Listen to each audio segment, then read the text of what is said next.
Hey, sixth graders, we are working on using commas today, and there's several different ways we're going to use them. So first I have some memes for you to look at. Check this one out.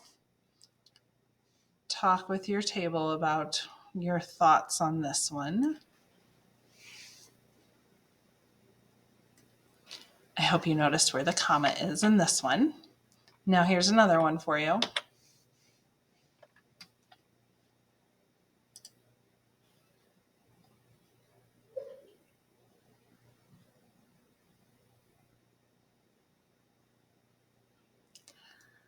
I think that one's my favorite.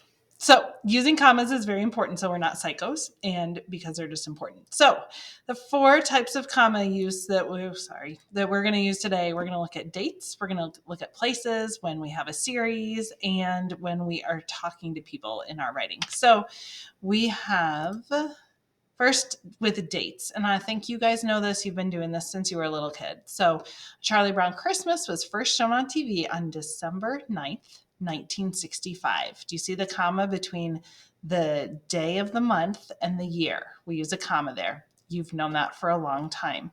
However, you might not be as familiar with if there is a second, or if the date is not at the end of the sentence, if the year is not at the end of the sentence, you have to use a comma after it too. So on December 9th, comma, 1965, comma, a Charlie Brown Christmas was first shown on TV. So if the date is, the year is in the middle of the sentence, you have to have a second comma around the year.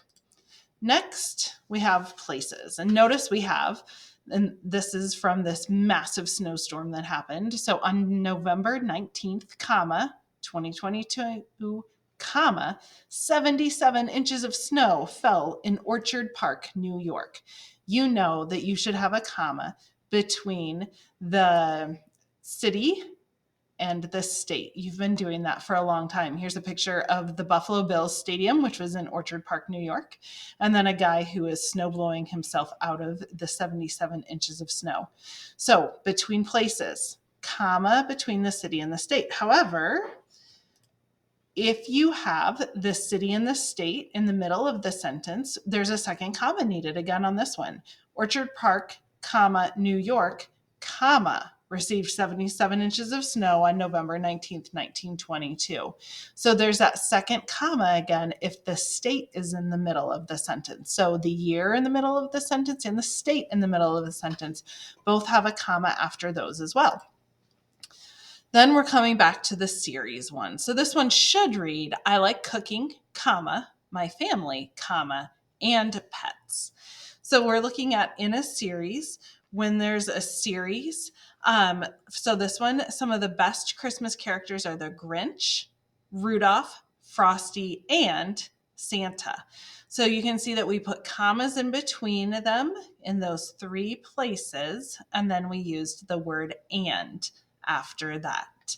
And is absolutely necessary. Last one, when we're addressing people. So hopefully we're saying, let's eat, Grandma. We need that comma in there. So when we address people like Santa, I hope you bring me no more homework. We put the comma after who we are addressing. And you can see that in this letter, Dear Santa, there's a comma right there. So when we address people, we use a comma in that place. You're going to do some practice work with this right now, using commas with dates, people, places, and in a series. Have fun.